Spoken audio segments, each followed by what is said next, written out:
መኪናው ሱብሂ ሳይደርስ ነው ወደ ክፍለ ሀገር የሚወጣው እና ሱብሂ ሶላት እንዳያመልጠኝ አስቀድሜ ሰግጄ ወጣሁ። እንዴት ይታያል?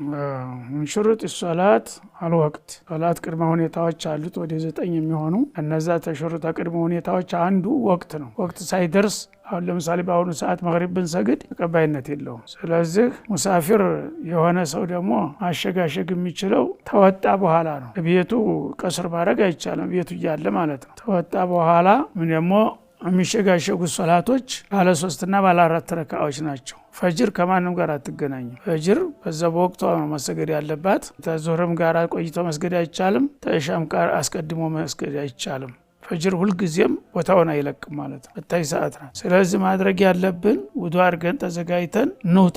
ስንወጣ አጋጣሚ ምናልባት መኪናው የሚቆምልን ከሆነ ፀሐይ ከመውጣት በፊት ወጣ ብለን 2 ረካዓት ጊዜ አትፈጅም፣ በ2 ደቂቃ መጨረስ ይቻላል። እንደዛ እንሰግዳለን። ድንገት ይቆማሉ አንዳንድ ጊዜ። ካልሆነ ደግሞ እዛ ወንበር ላይ ሆነ ስገድ። በቃ ወንበር ላይ ቁጭ እንዳልክ ውዱእ አድርገሃል፣ ተዘጋጅተሃል። ወንበር ላይ ቢሆን ተቁላህ መስተጧቱም ነው መስገድ ይቻላል እንጂ ሶላት እያወቁ ማሳለፍም አይቻልም።